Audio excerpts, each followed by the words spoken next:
Assalamualaikum warahmatullahi. Bismillahirrahmanirrahim. Alhamdulillahirabbil alamin. Nahmaduhu wa nasta'inuhu wa nastaghfiruh. Wa na'udzu billahi min shururi anfusina wa min sayyiati a'malina. Man yahdihillahu fala mudilla lahu wa man yudlilhu fala hadiyalah. Asyhadu an la ilaha illallah wa asyhadu anna Muhammadan abduhu wa rasuluh. Allahumma salli ala Muhammad wa ala ali Muhammad kama sallaita ala Ibrahim wa ala ali Ibrahim wa barik ala Muhammad wa ala ali Muhammad kama barakta ala Ibrahim wa ala ali Ibrahim fil alamin innaka Hamidum Majid.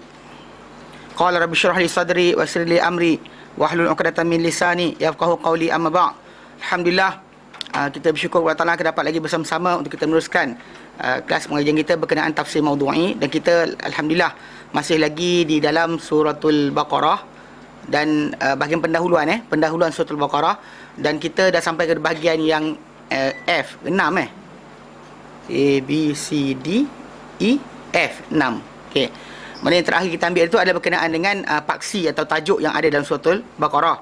Dan kita terangkan bahawa suratul Baqarah ini ada satu pendahuluan, dua isi besar dan juga satu penutup.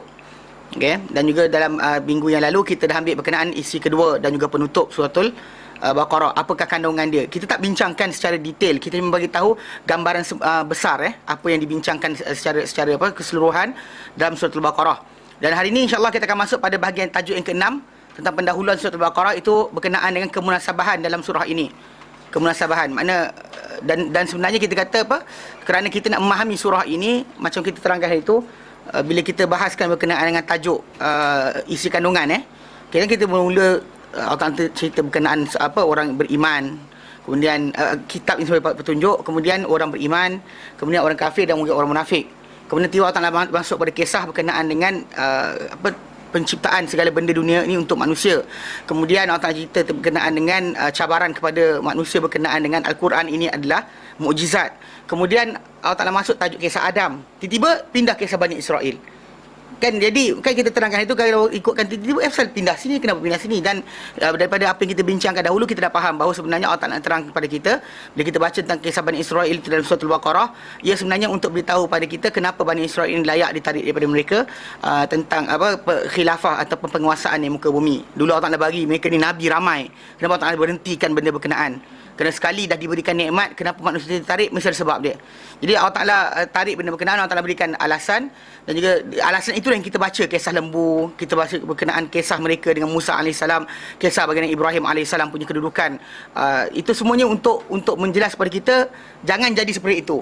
Dan isi kedua suratul Baqarah membahaskan berkenaan dengan tajuk apa yang kita perlu buat supaya kita mendapat kelayakan bagi menjadi penguasaan di muka bumi ini berdasar pada manhaj Allah Subhanahu Wa Taala. Jadi kemunasabahan itulah kita kata yang perlu kita fahami juga dalam konteks berkenaan dengan nama surah ini. Ataupun kenapa sebelum surah ini suratul Fatihah diletakkan aturan dia. Kenapa lepas Fatihah Al-Imran? Macam mana kedudukan awal dan hujung dia. So apa kaitan? Mana Allah Ta'ala letakkan aturan tadi? So kita nak cuba belajar dan fahamkan sikit supaya tidaklah kita ni kata beriman tanpa faham. Jadi kita kena faham juga. Baik. Kemunasabahan dalam surah ini nombor satu. Munasabah nama surah dengan paksinya. Munasabah nama surah ini dengan paksi ataupun genre ialah dia punya title lah, dia punya kisah dia. Apa munasabah surah ini namakan suratul Baqarah? Apa munasabahnya dinamakan surah ini suratul Baqarah? Dan kita tahu bahawa nama suratul Baqarah ini suratul Baqarah adalah daripada penamaan Nabi sendiri disebutkan.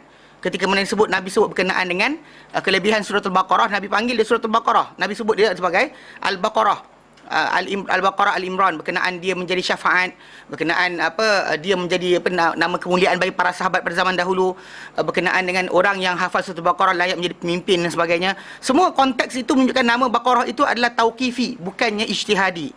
Maksud dia tauqifi ni dapat secara wahyu, dinamakan begitu. Kalau ijtihadi ni kita try gunakan akal kita bagi derive benda berkenaan. Macam lagu orang biasa lagu kan. Ke tajuk lagu kan pendek. Lagu tu kan panjang 5 minit. Tajuk lagu tu pendek je, kasih. Contohnya kan panjang-panjang kan, kenapa lagu tu kasih, kan cerita tentang benda lain, tiba-tiba cerita tajuk kasih. Kan orang macam, padahal tajuk ni tak sama dengan isi kandungan dia. Macam bila buku lah, kan dua tu kan tajuk Awan Biru, tak ada cerita Awan Biru pun kadang-kadang. Kan Awan Biru tu satu part je, satu je cerita dia, waktu orang duduk kat London. Contohnya kan, contohnya. Okey. Secara asasnya sekarang tu Al-Baqarah ini surah yang paling panjang dalam Al-Quran Karim. Kenapa nama dia Al-Baqarah? Apa munasabahnya nama Al-Baqarah itu yang disebut tidak pada bahagian yang lain? Kalau konteks penceritaan kisah Adam, boleh namakan surah ni surah Adam. Pasal Adam AS dijadikan khalifah, ditegur, disebut dalam sini, dalam surah ini. Mungkin dalam ayat-ayat yang lain Allah Ta'ala cuma ceritakan apa berlaku dalam pertingkahan permusuhan iblis terhadap manusia. Tapi dalam surah ini, satu-satunya surah yang Allah Ta'ala sebut berkenaan dengan Adam dijadikan sebagai khalifah di muka bumi. Satu-satunya surah. Jadi, kenapa tertuju ke situ? Kan banyak benda lain lagi. Tapi kenapa tak dinamakan? Dinamakan surah Al-Baqarah dengan nama ini kerana datangnya kisah Baqarah Bani Israel. Baqarah ni, dia pengertian dia lembu betina. Kalau kita beli yang terjemahan ni Al-Quran tu adalah sapi betina. Sapi dengan lembu sama sebenarnya. Tahu kan? Kita tak tahu. Tapi orang kita ada bidalan, lembu punya susu, sapi dapat nama. Kan minyak lembu, kau dia buruk benar tak? Minyak sapi dengan minyak lembu. Awak bawa masak ni, masak pakai apa? Minyak lembu. Kan dia jadi pengarut kan. Kalau sebut minyak sapi kan orang macam okey. Masak apa? Masak nasi pakai minyak sapi dengan minyak lembu lain. Okey, anyway itu masalah penggunaan bahasa. Tapi yang kita faham sebut lembu betina, kita faham lembu betina. Okey. Dia kata kerana datangnya kisah Baqarah Bani Israel dalamnya. Dan tidak datang sebarang isyarat kepada kisah ini di mana-mana surah lain. Maksudnya kalau contohnya kisah Adam, nama surah dan surah lain ada kisah Adam. Kisah berkenaan Ibrahim punya kehidupan pun ada juga diceritakan di surah lain. Tapi kalau kisah lembu betina ini hanya di sini sahaja, tidak ada di tempat lain. Kisah lembu betina ni yang kita kata yang bukan lembu yang disembah tu. Kisah lembu yang disembah oleh mereka kan. Dia orang sembah patung anak lembu tu, itu lain. Yang ini kisah lembu betina yang mana lembu tu tadi digunakan oleh Allah SWT untuk menjadi medium kepada orang ramai melihat bagaimana dihidupkan dengan mati. Apabila satu bahagian lembu tu dilempangkan kepada mayat berkenaan, kemudian mayat itu bangun. So konsep itu lembu itu yang dimaksudkan, bukan lembu lain. Jadi kisah ini di sini saja disebut, tidak ada tempat lain. Tidak datang sebarang isyarat kepada kisah ini di mana-mana surah yang lain. Okey. Kisah Baqarah menyingkap. Kadang kisah Baqarah ni, kisah lembu betina ni, bila yang bermula dengan ayat Allah Ta'ala nyatakan a'udzubillahi minasyaitanirrajim. Wa idh qala Musa liqaumihi innallaha ya'murukum an tadhbahu baqarah. Tu kisah ni. Dan ingatlah ketika Musa berkata pada kaumnya, innallaha ya'murukum an tadhbahu baqarah. Allah Ta'ala suruh kamu supaya sembelih seekor lembu betina. Lepas tu kaum ni kata qalu atattakhiduna huzwa. Adakah kau ambil kami ni wahai Musa gurau-gurau, olok-olok?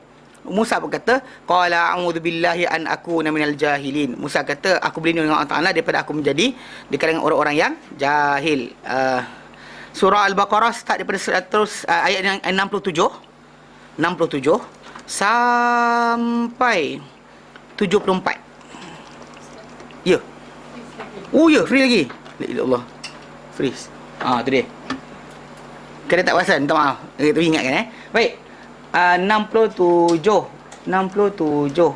Okey. Ayat 67 sampai 74. Itulah kisah dia. Pendek je. 67 sampai 74. Berapa ayat? Siapa tidak matematik? 67 74 apa? 7 ayat. 7 ayat je. Yang merangkai kisah tadi. 7 ayat sahaja, yang kita kata kisah ni pendek, tapi kisah ni jadi di-refer sebagai nama surah ini. Kisah ini di-refer sebagai nama kisah, nama surah ini. Jadi mula daripada ayat yang Musa berkata wa idh qala, Allah Ta'ala kata wa idh qala Musa liqaumihi, dan ingatlah ketika mana berkata Musa pada kaumnya, innallaha ya'murukum an tadhbahu baqarah. Allah Ta'ala perintah kamu untuk sembelih seekor lembu betina. Dan mufassirin perjelaskan kisah berkenaan dengan panjang lebar, dan bila kita masuk tafsir kita akan bincangkan nanti insya-Allah berkenaan lembu tu siapa belalah. Dulu saya ingat penceramah-penceramah daripada Indonesia banyak datang bawa kisah ni. Banyak macam lah ada tambahan tu lembu tu lah, tuan dia siapa, seorang budak miskin, anak yatim, lembu tu bapak dia bagi, lepas tu terlepas masuk hutan. Macam-macam lah kisah dia. Jadi kan orang dengar cerita panjang. Dulu apa ustaz macam-macam ustaz dia, budak kecil yang dulu apa jadi dengan budak tu? Saya ingat waktu saya tahun 90-an, 80-an dulu ada seorang budak Wisnu Kawarian. Budak kecil. Pernah dengar ke dulu dia ceramah? Dah umur 5 tahun budak tu. Pernah dengar? Tak pernah dengar? Mana orang semua pergi? Saya seorang jumpa budak tu. Budak tu datang buat ceramah. Waktu tu datang ke Taman Raya. Dia kat setapak tu. Dia datang ceramah. Ada nama dia Wisnu Kawarian. Wisnu Kawarian ke? Tapi nama dia Wisnu lah, Wisnu. Budak tu. Budak kecil. Dibawa oleh penceramah dewasa. Penceramah yang bawa dia saya tak pasti. Ustaz Nur Salam ke siapa seorang lagi? Saya tak pasti. Daripada Indonesia datang. Malaysia. Mana tahun akhir 80-an dulu, budak tu berceramah kat masjid-masjid. Orang pakcik-pakcik, Astagfirullahalazim, jeje mata dengar. Yalah tengok semua tak dapat anaknya tu, anak buat kerja lain. Yang budak kecil tu dia tengok orang jadi ni. Jadi budak tu cerita kisah dia lah, kisah yang sama. Tapi bila kisah tu disampaikan, banyaklah yang Israiliyat dia. Kerana kisah tu kalau pendek pada kisah Al-Quran, pengajaran tu direct. Tapi orang biasa dengar kisah tu nak tambahan. Lembu tu warna macam mana, dia punya besar mana, dia akan try extend tau. Macam kisah Ashabul Kahfi lah. Bercerita saja ada pemuda-pemuda, orang tanya berapa orang. Kemudian tanya lelaki negeri mana, kawasan mana, gua tu kat mana, beria cari. Lepas tu pergi gua tu tak mukmin pun, balik-balik langgar juga perintah Allah Taala kan. Kadang-kadang tak ada takwa pun datang dengan benda berkenaan. Jadi memang Allah Ta'ala kadang-kadang memang kita kata macam kita terangkan, tidak dia beritahu pada kita benda tertentu kerana benda tak penting. Kalau penting dia bagi tahu. Pasal kalau datang takwa dengan cerita berkenaan, dia akan bagi tahu. Tak ada takwa, dia diamkan je. Maka kita tak perlu pula menyelam mencari benda ni. Nanti insyaAllah dalam kita menafsirkan Quran ni, tajuk tafsir sampai ni, kita akan sampai tajuk ni. Banyak benda yang akan timbul tajuk ni. Kisah Baqarah dia kata, kisah lembu betina tadi yang 67 sampai 74 suratul Baqarah tu menyingkap beberapa permasalahan utama yang mempunyai hubungan yang kuat dengan paksi surah ini. Mana dengan tajuk surah Al-Baqarah ni, mana kisah Al-Baqarah yang 7 ayat tadi, dia punya konteks atau isi yang ada dalam tu boleh dikatakan dikait kepada keseluruhan surah. Kerana sesungguhnya antara bentuk-bentuk pengajaran dalam kisah tersebut adalah apa yang berikut. Apa berikut? Bawah tu kesungguhan untuk penyucian akidah dan tidak mentakdiskan mana-mana yang disembah selain daripada Allah. Kesungguhan untuk penyucian akidah dan tidak ditakdiskan mana-mana yang disembah selain daripada Allah Subhanahu Wa Taala. Okey. Ni sebab apa? Sebab kita kata nanti akan disebut nanti. Sebab kita kan Bani Israel sebelum kisah berkenaan berlaku, diorang kan ada tajuk diorang buat penghormatan pada patung anak lembu tu. Jadi Allah Ta'ala beri mereka ketika mana mereka minta penyelesaian untuk masalah tahu siapa bunuh orang, Allah suruh mereka sembelih lembu untuk menunjukkan bahawa tak ada pentakdisan. Contoh macam kita, macam dia, kalau kita tanya pada orang Hindu, sebenarnya dia orang yang India Hindu, dia orang sembah patung lembu tu. Dia bila kita tanya dewa ke bukan dan sebagainya, dia bukan relate kepada masalah lembu tu berikan power dan sebagainya. Dia relate pada jasa lembu tadi. Kan lembu kan boleh ganti mak. Pasal menghasilkan susu. Jadi kalau mak tak ada, lembu ganti. Jadi lembu ni mulia macam mak. Lepas tu dia upgrade sikit sampai atas lagi. Jadi jangan, tapi kita macam itulah, kita umat Islam ni kita belajar. Benda tu berjasa pada kita tapi bukan ditakdiskan. Not everything yang beri manfaat pada kita sembah. Macam ada orang dulu buat sembah semangat padi. Ingat kan tahu? Dulu masyarakat Melayu kita bila buat pesta menuai tu ataupun pesta pesta wow dan sebagainya, dia relate dengan semangat padi. So macam padi tu bila kita puja semangat dia nanti datang lagi banyak. So kita terima kasih pada dia. Macam air, sembah telaga dan sebagainya. Apa lagi sembah pantai kerana puja pantai, pasal pantai tu datangkan dengan rezeki dan sebagainya. So actually originally kat tajuk dia macam kita kata orang yang berterima kasih. Tapi masalah sekarang ni, pentakdisan tidak boleh berlaku kepada makhluk Allah Ta'ala. Kalau kita nak bersyukur, berterima kasih, bersyukur pada yang menciptakan ia untuk kita. Mana Allah Ta'ala kata, huwallazi khalaqalakum ma fil ardi jami'a. Dialah yang menciptakan untuk kamu semua di muka bumi semua sekali. Itu disebut dalam suratul Baqarah ayat yang ke-21, 24, 25. 1, 2, 3, 4, 5. Kan? Allah Ta'ala cipta untuk kita semua sekali. Jadi kalau kita nak puji, nak puja, nak terima kasih, balik pada dia. Jadi pentakdisan tidak boleh berlaku. Dan di sini timbul tajuk bila mana kan Bani Israel kan sepanjang Musa hilang tu, diorang pergi bercakap dengan patung lembu. Jadi Allah Ta'ala jadikan mereka ni kena sembelih lembu. Ada? Tak boleh ditakdiskan mana-mana. So jadi kalau katakan orang ada dan diri mereka ni ada tertinggal sebaki-baki sikit rasa sayang, rasa mulianya lembu tadi, so Allah Ta'ala hilangkan dengan cara apa? Disembelih lembu tu depan orang ramai, menunjukkan ia tidak ada sebarang apa kemuliaan dari sebagai bentuk pentakdisan. Tak ada takdis. Maksud dia lembu tu binatang dijadikan Allah Ta'ala untuk kita, kalian sembelih elok-elok, pakai pisau yang tajam, jangan seksa dia, jangan pukul dia, jangan sekian. Sembelih bagi dia mati dan makan, tak ada masalah. Dia tak ada macam, ni kena hormat dia. Kan kita datang kan, masih bagi sebagai daging kan, macam orang asli dekat Afrika. Bila dia lepas dia kejar-kejar binatang tu kan, sebelum dia nak sembelih tu, dia nak makan kan binatang tu, terima kasihlah, dia kata kerana bagi daging pada kami ni, kalau sebenarnya tak ada daging kalau awak tak bagi daging, bla bla bla. Dia pujilah. Actually kalau ikut dari segi mata kasar kita, benda tu macam betul, bagus. Tapi dari segi Islam benda tu salah. Sayang kita mana sekali pada orang berkenaan, banyak jasa daripada kita tidak akan menjadi apa? Tuhan. Okay? Ataupun wali ke. Ini kalau kita upgrade lah. Ada orang tu kata kalau saya tak belajar dengan orang ni, saya tak dapat hidayah. Contohnya, betul, kadang-kadang Allah Ta'ala berikan hidayah pada kita melalui manusia tertentu. Dia datang pandu kita, dia ajarkan kita, lalu hati kita mungkin keras asalnya, jadi lembut. Asal tak takut Tuhan, jadi takut Tuhan. Tapi bukan berarti kita kena pergi depan tempat duduk dia ke. Inilah dulu tempat duduk Ustaz Adli. Sujud. Ya, contoh kan, katalah masa saya mati kan. Betul orang tu kata dulu saya sesat, tapi bila Ustaz Adli ajar saya dapat hidayah. Lepas tu pergi. Ni tapak kaki ni dulu Ustaz Adli duduk. Ini takdis dipanggil. Ini takdis. Tidak boleh. Pasal nak bersyukur, berterima kasih terus kepada yang menciptakan orang yang kita hormati tadi. Macam mak bapak kita sayang kan. Jangan sampai nak menyembah. Tapi biasa orang tak sayang mak bapak macam tu. Kalau guru silat dia buat kan. Kalau guru silat terlintas depan rumah, turun terjun daripada atas tangga tu. Astaghfirullahaladzim, dia cium tangan Tok Guru. Tok Guru datang kan. Tapi kalau mak bapak lintas macam tu, jangan angkat kening je. Apa? Kan? Dia macam tu. Itu dia jadi cerita abang dia cerita. Dekat Kuala Selangor mana budak-budak dia kata belajar silat, dia kata aku menyampah gila, dia kata. Saya kata kenapa? Dia kata lah, bila Tok Guru silat lintas kan, Tok Guru mengajar silat dalam kampung tu lintas, dia daripada atas tangga rumah tu terkejun. Tunjuk-tunjuk kan, tunjuk-tunduk kan macam Tok Guru. Macam itulah. Mak bapak dia hafah, dia tak hormat langsung. Itu kita ada masalah lah. Kadang-kadang macam kita sebut tadi itulah. Dia manusia ni bila berkenaan dengan kadang-kadang priority, kita kata keutamaan dalam dia berhormat, dia patuh, dia taat tu, dia tak faham. Memang betul. Guru ni hampir-hampir menjadi nabi. Dari segi kedudukan, hampir-hampir guru ni hampir-hampir dia menjadi nabi. Ada syair para ulama letakkan. Dia kata mulianya guru ni, seorang guru tu tadi kerana ilmu yang dibawa boleh mencapai peringkat kedudukan seorang nabi. Kerana mungkin apa benda panduan dia bawa tadi nabi dah tak ada, dia sampaikan. So hampir-hampir kedudukan macam nabi. Tetapi takkan boleh jadi macam nabi, dan kalau dia kata macam nabi sekalipun tak boleh kita muliakan sampai peringkat Tuhan. Tu nabi tak benar, kerana takdis macam tu sekali. Tu baru ni ada saya dengar cerita.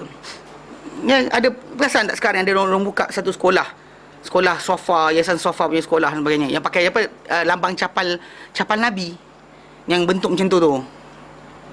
Kau perasan tak dia bentuk macam lengkung kan? Dia.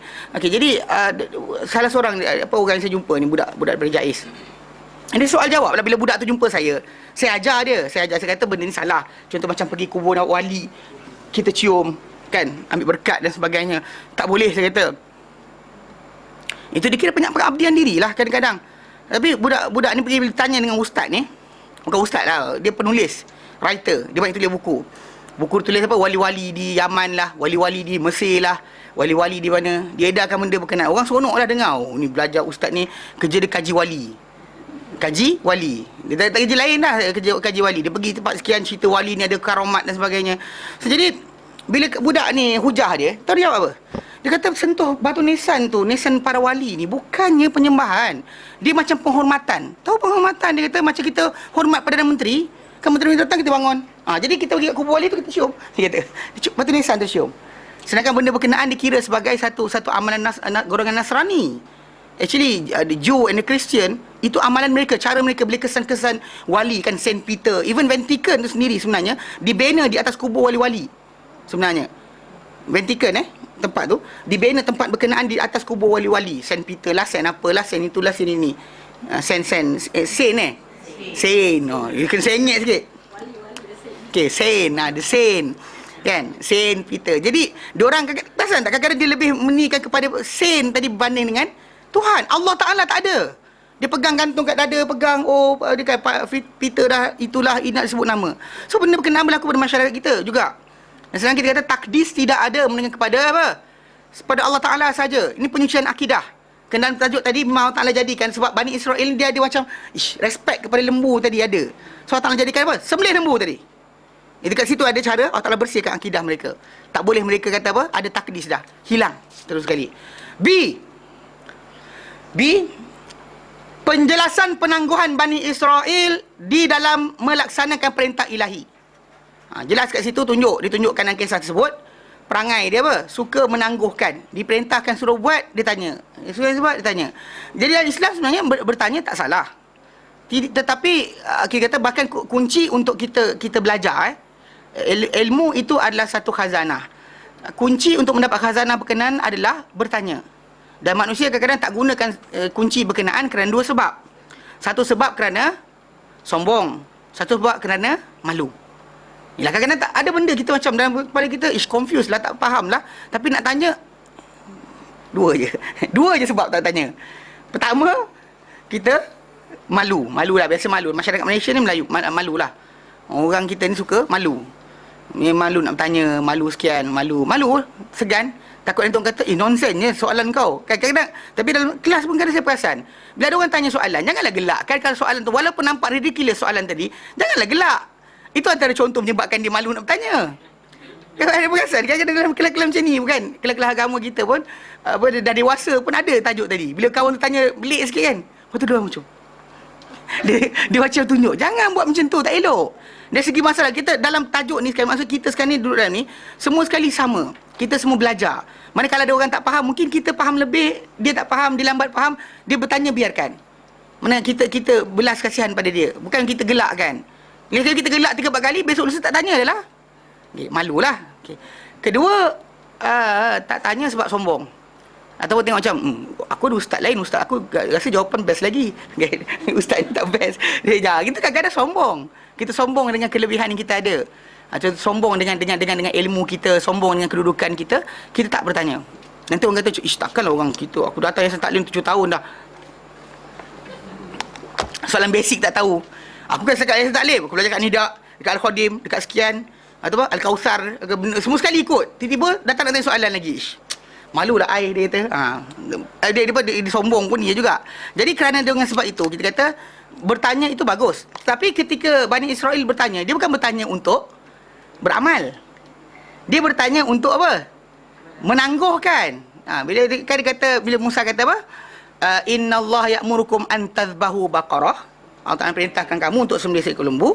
Qalu atattakhiduna huzwa. Korang, dia kata Musa, kau buat kami olok-olok ke? Musa kata, qala a'udzubillahi an akuna minal jahilin. Aku berlindung Allah Ta'ala daripada aku jadi golongan yang jahil, tak tahu cakap, tak tahu apa yang dikatakan oleh diri sendiri. Lepas tu mereka pun berkata, qalu du'u lana rabbaka yubayyin lana ma hi. Mereka berkata, doalah kepada ud'u lana rabbak. Serulah apa? Tuhan kau. Bukan Tuhan kita, Tuhan kau. Dia kata pada Musa. Okey, yubayyin lana, diterang pada kami ma hi, apakah lembu tu.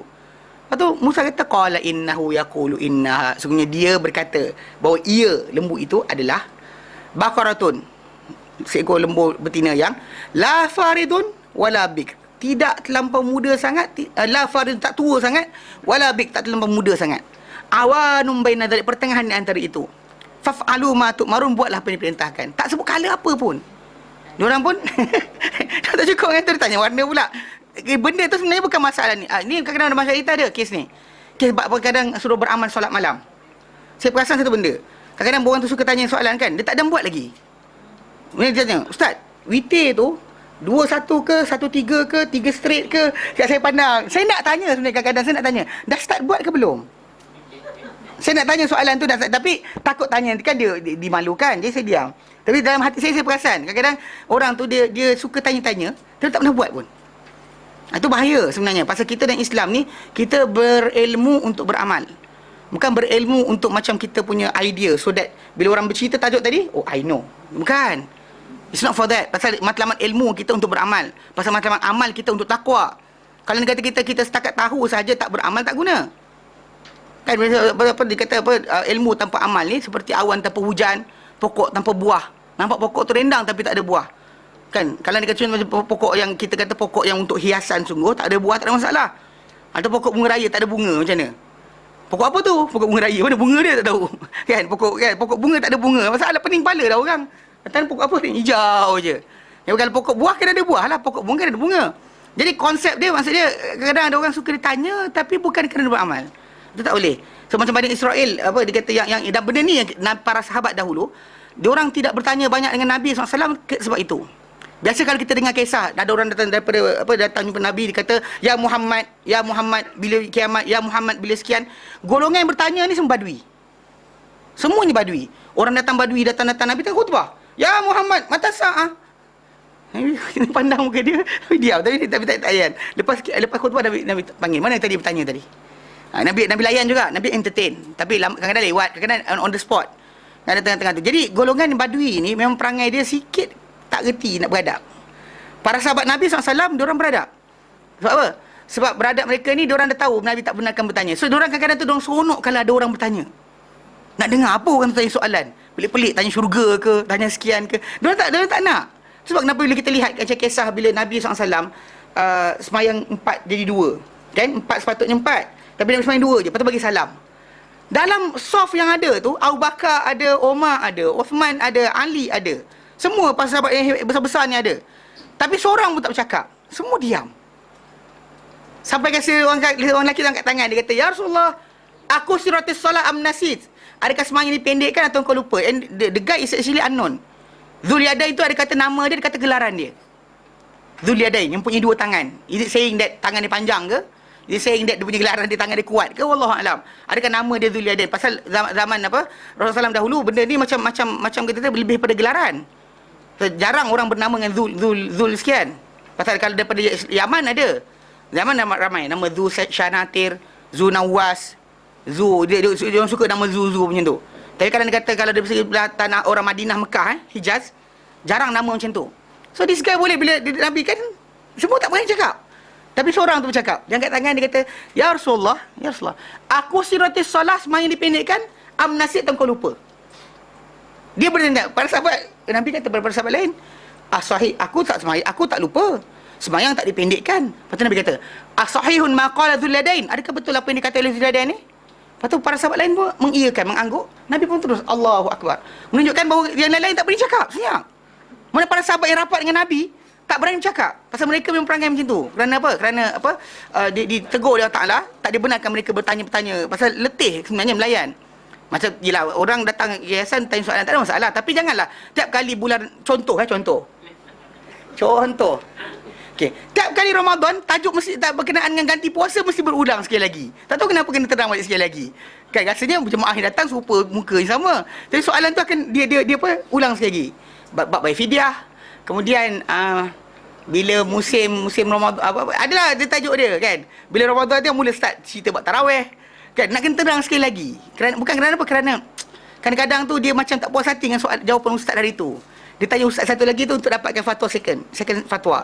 Saya ingat tu perasaan ketika Yusof Estes datang Malaysia. Lepas tu bila dalam soalan dia tuju pada dia, antara soalan yang berbunyi apa? Diorang tanya tentang yoga.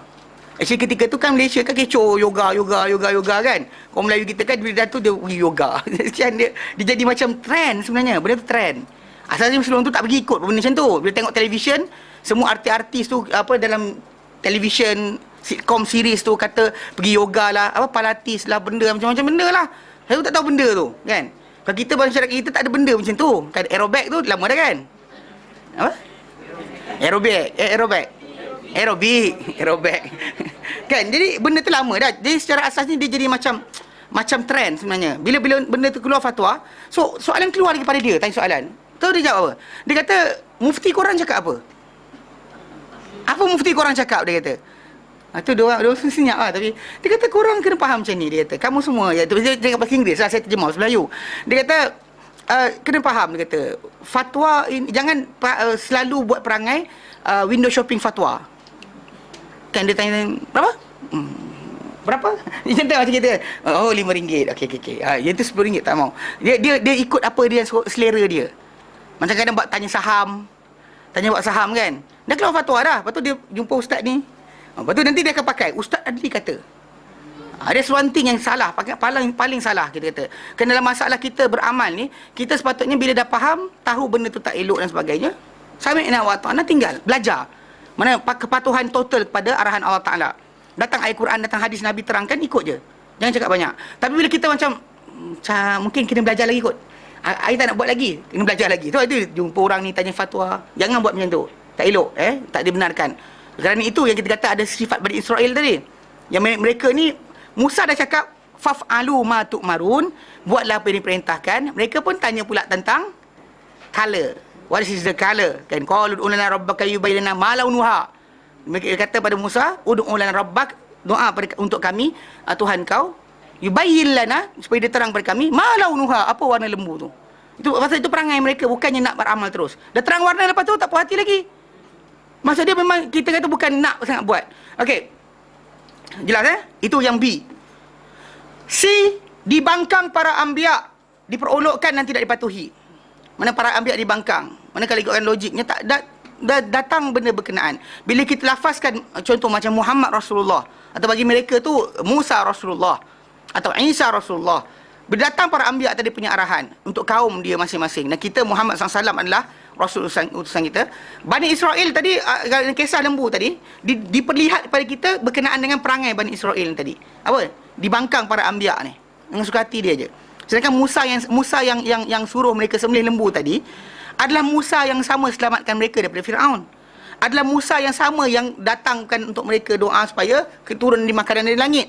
Adalah Musa yang sama yang ketika mereka dahaga haus di tengah padang pasir, yang ketuk batu ke tongkat ke batu, keluar mata air, mereka datang ramai minum. Musa yang sama, bukan Musa lain. Musa yang sama. Tapi hari tu dia patuh ikut kan, pasal kena kesusahan ikut. Bila tengah senang lenang, Musa perintahkan, sikit dia tak patuh. Tu masalah. Jadi kita kata macam tu, kita kata perangai dibangkang, diperolokkan, tak dipatuhi. Dia main-mainkan. Dia kata, atattakhizuna huzwa. Engkau ambil kami main-main ke Musa? Ini serius ni. Macam para anbiya tu tak serius ke? Kan seolah Nabi Musa tak serius dengan mereka. So jadi perbuatan mereka bertanya tadi bukan ni, dia saja nak jatuhkan para anbiya. Okey. Di penjelasan bahawa dari tabiat mereka menumpahkan darah menafikan jenayah. Mana penjelasan bahawa antara tabiat Bani Israel ini adalah menumpahkan darah, tapi dalam sama tak nak mengaku buat apa. Mereka buat tapi mereka tak nak mengaku. Tapi sengaja panjangkan cerita. Sedangkan dalam kisah tadi yang datang dalam kisah tu, kalau kita baca dalam tafsir, yang membunuh tu adalah orang yang sama yang minta pengadilan. Dia yang minta pengadilan, dia yang bunuh sebenarnya. Jadi bila mayat terbangun, tunjukkan. Ada kata anak saudara dia, ada kata saudara dia terdekat dia, wallahu alam. Tapi yang pentingnya kita kata kisah tersebut berlaku macam ni disebut Allah Taala. Maksud dia mereka punya perangai tadi dia orang dah buat benda berkenaan, mereka sorok tak nak mengaku. Itu perangai mereka. Yang dapat dipelajari juga adalah penghidupan Allah Ta'ala terhadap orang-orang yang telah mati. Dalam ayat dalam kisah tersebut, Allah Ta'ala tunjukkan bagaimana orang yang telah mati boleh dia hidupkan. Memang kita kata ini bukan disebut tentang Isa alaihissalam. Pengkhususan dia di antara mukjizat yang ditunjukkan oleh dia menghidupkan orang yang telah mati. Dalam masa yang sama kena ingat bahawa Musa pun pernah buat benda ni. Dia bukan khusus untuk dia saja. Cuma yang kisah Isa alaihissalam tu khusus. Mana dia buat benda berkali-kali, mungkin berkali-kali. Musa alaihissalam ni kisah ni. Tapi kita kata dalam kisah inilah penghidupan Allah Taala terhadap orang mati diperlihatkan bagaimana dah mati orang berkenaan boleh bangkit semula, dikembalikan roh dia untuk dia bercakap. Tapi lepas tu dia mati balik. Bukan lepas tu lepak pula kan, makan goreng pisang kan, okey mati balik semula, tak. Dia dijagakan untuk bercakap untuk tajuk itu je. Kemudian dia mati semula. Okey, baik. Jadi dia kata ada 5 perkara tadi. Setiap perkara ini, yang 5 perkara tadi, mempunyai hubungan yang kuat dengan paksi surah, dengan tajuk surah ini. Kerana apa? Kerana arahan tauhid dan iman telah dibuka dengannya surah ini dan ditutup dengannya. Mana tajuk untuk tauhid dan iman? Kan kita lihat dalam Al-Baqarah. Allah sebut dalam ayat yang awal. Allah kata alif lam mim dzalikal kitab la raiba fihi hudal lil muttaqin. Mana kitab itu tiada keraguan padanya, petunjuk untuk orang bertakwa. Siapa mereka? Alladzina yu'minuna bil ghaib. Mana the first thing, first yang Allah Taala terangkan. Dan tu berikutnya dan walladzina yu'minuna bima, iman juga. Beriman dengan apa turun pada engkau dan apa turun sebelum engkau, wahai Muhammad. Dan itu awal. Dan akhir dia, amanar rasulu bima unzila ilaihi min rabbih wal mu'minun. Telah beriman Rasul terhadap apa yang turun padanya, dan orang beriman pun sama-sama turut beriman. Kullun, semua mereka, amana billah, beriman Allah Taala, wa malaikatihi, dan para malaikat Allah Taala, wa kutubihi, dan kitab Allah Taala, wa rusulihi, dan juga Rasul Allah Taala. Dan mereka berkata, la nufarriqu baina ahadin min rusulih, kami tak beza-bezakan seorang pun di antara rasul-rasul Allah Subhanahu Wa Taala. So jadi iman, tajuk iman, yang mana kita kata dalam tajuk awal tadi pun kita kata penyusunan akidah. Okey. Mana maksud dia dekat sini dekat awal dalam kisah Al-Baqarah ni pun menunjukkan ada tajuk akidah. Bersihkan akidah daripada tajuk ni. Mana iman. Mana tak ada benda lain yang patut disucikan, diagungkan selain Allah Subhanahu Wa Taala. Telah datang arahan untuknya serta pernyataan apa yang membolehkan beriman dengan yang Maha Satu lagi Tunggal dalam lipatan surah ini. Mana banyak kalau kita buka dan sepanjang surah ni pun, ini awal buka dengan iman, akhir tutup dengan iman, tengah-tengah surah tu panjang, banyak lagi pernyataan-pernyataan yang menambahkan untuk manusia ini beriman, terangkan supaya kita tahu Allah Taala itu tunggal, satu, tidak ada yang lain dalam sepanjang surah Al-Baqarah ini. Okey. Beriman dengan kebangkitan setelah kematian adalah di antara tanda-tanda nyata dan paksi surah ini. Manakala kita lihat kan dalam surah Al-Baqarah ni, di antara surah yang paling banyak cerita tentang orang mati hidup balik. Sebenarnya in one surah yang mana kita kata kisah ni cerita tentang orang mati hidup balik tu, selain daripada kisah macam Al-Imran ke dan lain, An-Nisa, bila datang kisah Nabi Isa alaihissalam dihidupkan orang mati atau mukjizat Allah Taala beri pada baginda, itu kisah lain. Tapi kisah tentang orang mati hidup balik dalam Al-Baqarah ni ada habis 5 kisah. Mana kita kata paling banyak cerita tentang apa? Orang mati hidup balik, orang mati yang dihidupkan semula. Okey. Dia kata beriman dengan kebangkitan setelah kematian adalah di antara tanda-tanda yang nyata dalam paksi surah ini. Telah datang dalam surah ini beberapa penyaksian amali berkenaan kebangkitan setelah kematian. Dan dia adalah pertama, penghidupan Bani Israel setelah ketidaksedaran mereka, iaitu dalam surah Al-Baqarah ni, dalam ayat yang bila Allah Ta'ala nyatakan tentang 49 sampai 50 apa tu? Sekejap. 48, okey. Okey, dalam ayat yang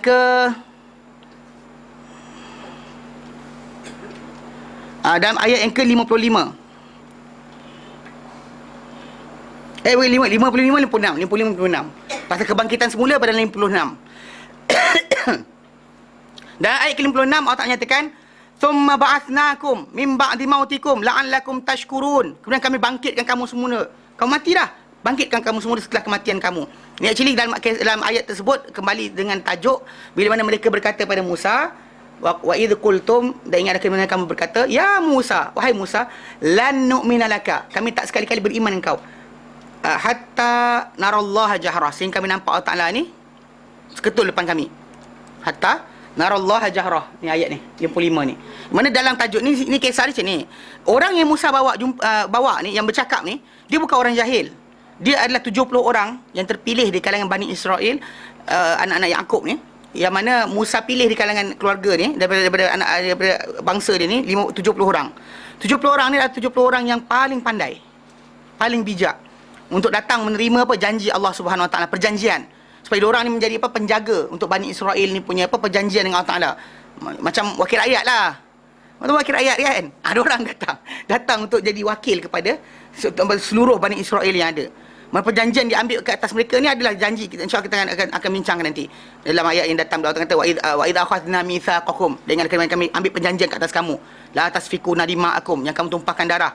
Mana itu ada ayat Allah Ta'ala datangkan dalam Quran, surah Al-Baqarah, depan-depan sikit dia ceritakan apa perjanjian. Tapi 70 orang tu tadi, sebelum terima perjanjian, mula-mula sampai tu dia kata pada Musa, lan nu'mina laka hatta narallaha jahra. Hei Musa, sedangkan dia dah nampak tanda banyak. Musa dah tunjuk macam-macam tanda. Mana ketika ahli sihir Fir'aun tunduk pada Musa AS, mengaku tentang kenabian Musa AS, perutusan Musa AS, dengan mereka beriman kepada Allah Ta'ala. Dan hatta bila Fir'aun nak seksa mereka pun, ahli sihir tadi, diorang kata, buat apa kau nak buat? Engkau cuma hukum kehidupan dunia sahaja. Ahli sihir tu sanggup mati untuk apa? Untuk kerana memperakui apa yang Musa datangkan adalah benar. Depan mata Bani Israel. Lepas tu bila Bani Israel dia bawa lari kan, ataupun kan kisah kita sebut tu 7 tanda. Yang ada tanda-tanda apa? Belalang, katak, darah, kutu dan sebagainya kan, yang kena pada orang Mesir, yang tiap kali mana Musa doa baru stop. Yang mana kerajaan ketika itu Musa Firaun ketika itu terpaksa datang pada Musa alaihissalam minta supaya dihentikan benda berkenaan. Musa berdoa minta janji mereka supaya beriman, tapi tiap kali mereka berikan janji, lepas hilang saja darah, hilang katak, hilang kutu, hilang belalang dan sebagainya, mereka kufur balik. Mana depan mata Bani Israel juga. Kemudian bila mereka lintas lautan, kan Musa ketuk tongkat ke lautan dan ke laut terbelah. Mereka lintas dan kemudian mereka bertoleh ke belakang lepas sampai ke seberang. Kemudian mereka nampak depan mata mereka bagaimana tentera Firaun ditenggelamkan oleh Allah Taala. Tapi ini banyak dah ni. Boleh dia orang kata pada Musa alaihissalam dengan banyak macam ni punya tanda-tanda. Ada lagi depan. Kita sebut. Yang mana lepas tu dia kata apa? Lan nu'mina laka hatta narallah jahrah. Hei Musa, kami tak sekali iman dengan kau sehingga kami nampak Tuhan depan mata kami, jahrah, nyata, seketul. Then only kami believe. Yang sepanjang ni dapat dari mana? Bila mereka jalan di padang pasir kan, orang kata wa dhallalna alaikumul ghamam, kami payungkan ke atas kamu awan.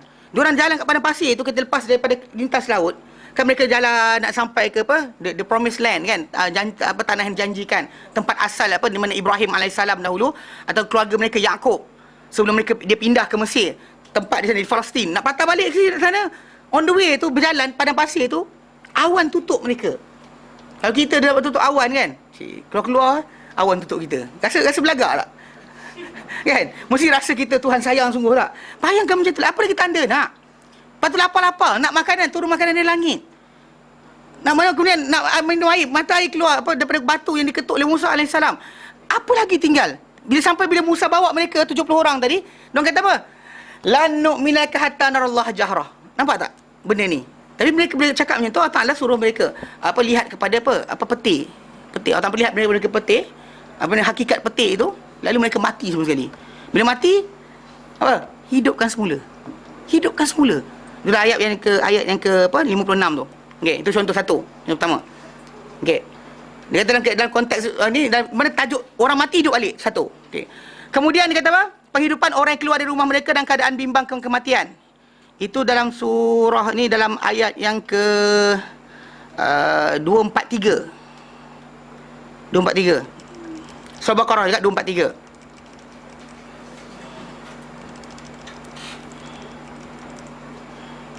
Dua empat tiga. 243.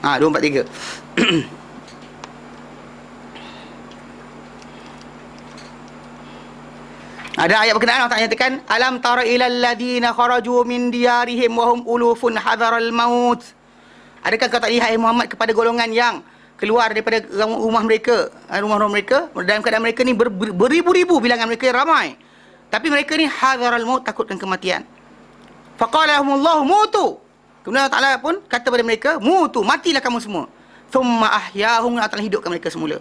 Allah Ta'ala nak tunjukkan kepada mereka. Ni disampaikan ke zaman kita sekarang ni, kita nak yakin bahawa macam lah, nak bagi yakin pada mereka ni supaya pergi perang, so that diorang tak takut lagi, dan bahawa kematian itu nak mati bila masa Allah Ta'ala matikan kita. Dan kadang-kadang pergi perang tak mati juga. Ni ada seorang kawan cerita tu, ada orang daripada Syria, dia duduk kat Afghanistan, berkali-kali duduk kan, daripada zaman lawan Rusia dahulu, tak pernah mati. Dia pergi perang berkali-kali kan, macam-macam benda, tak pernah mati. Mana sampai sekarang dia jadi pengajar je dekat Afghanistan tu. Tapi kawan saya cerita lah, dia budak-budak, ada orang tua tu, tua sungguh, pergi berjihad tak mati-mati. Tiap kali perang kan, orang kawan-kawan dia mati satu ni, ada sekali naik ini kan, naik lori terbalik semua sekali, semua mati, dia seorang tak mati. Mana dia punya tak mati-mati, dia kata. Maksud dia nak mati tu, akan mati di mana patut Allah Ta'ala kehendaki kita.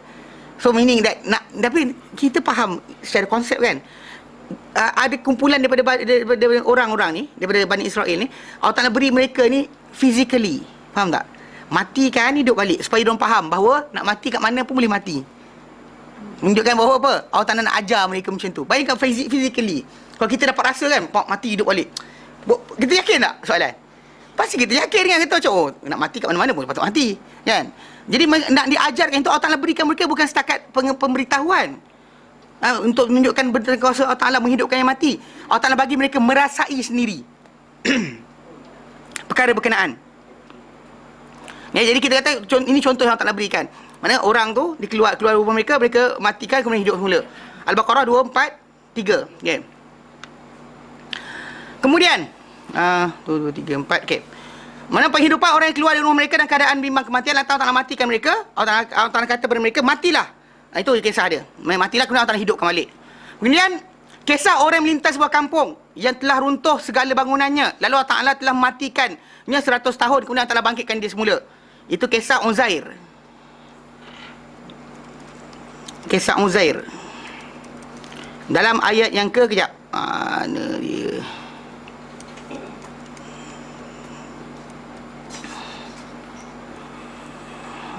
Okey. Bukan. Sekejap. Okey. Dalam ayat yang ke 25 259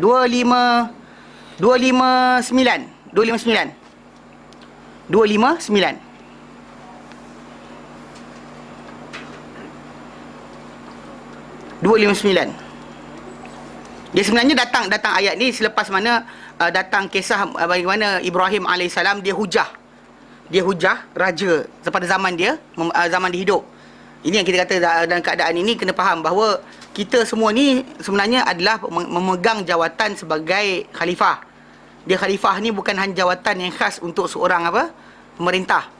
Mana ada orang para anbiya ni dia tak memerintah negara, tapi dia pasti dia khalifah Allah Subhanahu Wa Taala. Dan kita semua sekali, wanita ke lelaki ke, semua memegang tugas untuk melaksanakan atau menjalankan kehidupan dengan aturan tata cara yang telah letakkan. Maksudnya kita khalifah lah, menjalankan apa yang telah kehendaki pada diri kita. Jadi dalam tajuk ni dalam surah Al-Baqarah ayat 258. Dia 259 ayat yang kita kata tentang tajuk hidup mati tadi. 100 tahun mati tu 259. Tapi dia datang selepas mana Allah Taala cerita berkenaan dengan hujah yang telah beri kepada kepada Ibrahim alaihissalam. Okey. Bila Ibrahim alaihissalam dia hujah raja dia. Okey. Allah Taala kata apa? Alam tara ilal ladzi hajja Ibrahim fi rabbih an atahu Allahul mulka. Adakah kau tak lihat kepada orang yang dihujah, yang menghujah yang menghujah Ibrahim. Dia try to argue dengan Ibrahim dengan sebab an atahu Allahul mulka, dengan sebab Allah Taala beri pada dia, pada lelaki berkenaan, raja dia tu kerajaan. Dia ada kerajaan, so Ibrahim duduk bawah dia. So dia datang hujah Ibrahim. Idh qala Ibrahim rabbiyalladzi yuhyi wa yumit. Ketika mana Ibrahim mengatakan, Tuhanku lah yang menghidupkan dan mematikan. Raja tu lebih buruk. Apa dia buat? Dia ambil dua orang, dia bawa depan Ibrahim, ni Ibrahim, dia bawa dua orang, dia buat apa? Dia bunuh seorang, dia biar seorang hidup. Lepas tu dia kata apa? Wa ana qala ana ahyi wa umit. Aku pun menghidupkan dan mematikan. Aku tak bunuh seorang tu, aku biarkan dia hidup. Aku bunuh seorang, aku mematikan dia. Lepas tu Ibrahim alaihissalam pun jawab lagi. Ibrahim hujah dia. Qala Ibrahimu, berkata Ibrahim, fa inna Allah ya'ti bisyamsi minal masyriqi. Semuanya Allah Taala mendatangkan matahari daripada timur. Kalau kau Tuhan juga, pasal dia mengaku dia Tuhan. Ibrahim kata apa? Fa'ti biha minal maghrib. Datangkanlah ia daripada apa? Daripada barat. Kalau kau betul Tuhan juga, maka buat macam tu. Ni macam kalau dia kata kita jumpa ada orang kan, dia belajar ilmu hakikat, ilmu apa? Pernah dengar? Tak dengar? Dia kadang saya cerita macam ni, orang tak mentun tak pernah kelentong tahap ni. Dia kelentong dia tahap juga. Dia biasa yang kena kat sini, dia macam ni. Ada orang dia kat sini tau. Dia kata memang betul kita kata belajar, manusia ni belajar mengenal Tuhan, mengenal Allah Taala. Dia kena faham diri dia ni hamba. Itu maksud sebenarnya bila kita kata kenal diri kamu, kamu kenal Tuhan. Bukan maksud dia kita tengok diri kita kenal Allah Taala rupa macam mana. So dia ada orang tu dia ingatkan kan dulu kisah yang Wahdatul Wujud, pernah dengar? Wahdatul Wujud. Dia unity of existence. Maksud dia semua benda ni satu je sebenarnya. Nothing more than that. Dia kata macam dunia dia ada Nur Muhammad, kemudian Nur Allah, bla bla bla gitu. Dia actually benda ni filosofi. Ada kaitan dengan Hinduism, ada sikit daripada falsafah Parsi. Pasal itu sebab kenapa orang Parsi ni kadang dia pandang raja dia tu Tuhan. Descendant of God. Orang Jepun pun ada pahaman macam ni. Dia kata Tuhan dia. Orang Cina pun ada pahaman macam ni. So dia pandang dunia ni kononnya macam semua daripada zat Tuhan. Zat Tuhan macam ni. Dia kata alam ni tak boleh datang melainkan mesti ada benda dibuat daripadanya. Macam inilah macam ni. Saya nak buat remote ni, saya perlukan apa? Plastik. Plastik datang mana? Petroleum punya ni kan. Apa ni, okey. Saya nak buat benda sekian, besi, saya pernah mana? Besi, kena ada besi. Maksudnya kena ada barang untuk dibuat. So sekarang ni alam ni dia buat daripada apa? Kita ahli sunnah wal jamaah, kita menerima bahawa apa? Allah Ta'ala boleh menciptakan dengan tanpa ada asal pun. Allah Ta'ala kun fayakun jadi. Bukan maksud dia kena tukar objek. Faham tak? Kita sekarang ni tukar objek, kita tak buat benda baru. Kita ambil pasir, kita buat bangunan. Kita buat cat, kita chemical dan sebagainya, kita buat cat. Kita tak buat benda baru, faham tak? Anda tak pernah buat benda baru. Satu atom, satu zarah pun anda tak boleh buat. Faham tak ni? Ke laju sangat? Saya cakap laju, bila saya cakap laju, tu tak cakap apa. Kan? Tapi maksud dia, anything yang kita ada depan mata kita, existence benda berkenaan, kewujudan benda tersebut, perlukan kepada asal benda-benda daripada ciptaan Allah Ta'ala. Tapi diorang sekarang ni ikut falsafah, dia berkata apa? Kalau macam tu alam ni datang daripada apa? Tu dia datang keluar cerita Nur Muhammad tu. Okey, jadi golongan macam ni pun kadang-kadang dia faham macam tu juga. Dia kata kononnya kita ni kalau kita kenal Allah Ta'ala pun macam tu, kita akan sampai peringkat yang kita bercakap ni bukan kita bercakap, dia bercakap. Saya pernah jumpa kan, saya ada cerita, siapa yang pernah dengar cerita ni lah. Mana benda ni pengalaman saya tahun 2005 tu. Jumpa dengan ada orang hamba Allah Ta'ala ni. Dia kata bila kita kenal dia di besar tau. Bila kita kenal dia di besar. Saya kata capital D. Kata kita, kata dia. Bila kita kenal dia, kata kita, kata dia. Memang maksudnya bila kita kenal Allah dengan cara yang diorang belajar tu lah, maka kata kita, kata dia. Diorang memang jadi percaya betul-betul. Solat tidak apa tidak kumpulan ni. Jadi saya pernah pergi sekali tu tahun 2005 tu, pusing ikut abang ipar saya, pusing Malaysia. Kita turun daripada ni turun ke Ni 9. Ke family pusing. Naik kereta Nazar, penuh bergimpit dalam kereta tu. Tu dia pusing kan. Sampai Johor naik Pahang. Okey, kat Kelantan jumpa satu kumpulan daripada anak-beranak orang-orang yang belajar benda ni. Kemudian sampai kat Kuala Terengganu jumpa seorang tu. Saya tak nak sembang dengan dia kalau boleh. Dia bercakap tu, kita kadang-kadang bukan apa. Ada orang dia dengar cakap, dia diam, dia boleh tahan diri. Saya kadang-kadang saya tak tahan diri, dia cakap macam tu, saya tanya. Jadi saya duduk diam, buat tak tahu depan televisyen. Kan orang ramai. Betul apa saya kata, Li, mari sini. Dia suruh saya masuk dalam perbincangan tu lah. Saya macam tak nak, tapi saya pergi jugalah. Pergi dia cakap. Tu sampai waktu saya duduk tu tengah bincang, dia tengah sebut tu lah. Kalau kita kenal dia, kata kita, kata dia. Dia sebut macam tu lah, dengan arrogant dia cakap. Kalau kita, kata dia cakap tu. Jadi, ialah kun fayakun. Kun fayakun. Mana dalam istilah ada kun fayakun. Saya pandang muka dia, saya kata, lepas dia bercakap, saya kata, bang, minta maaf, tanya sikit. Abang kata tadi, kalau kita kenal dia, kata kita, kata dia. Ya, dia kata betul, pasti. Dia pasti saja kerja dia. Saya kata, nak tanya sikit. Kita badan kita ni, saya kata, bang, ada dua benda. Satu benda kita kawal. Ni, perbuatan saya buat ni, Allah Ta'ala izinkan saya nak dan saya boleh buat.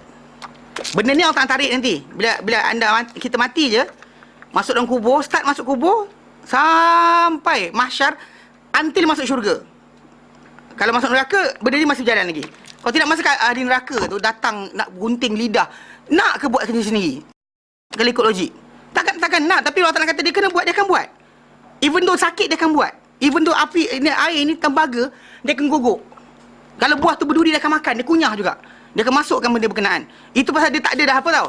Dia punya kehendak untuk sakit, tak mau ada. Tapi dia tak boleh lari. Pasal badan dia takkan ikut cakap dia. Okey, sekarang ni, Allah Ta'ala bagi pada kita, ni. Kita buat ni kan. Allah Ta'ala benarkan kita buat. Dan apa kita nak, Allah Ta'ala bagi badan kita, kawal badan kita. Betul?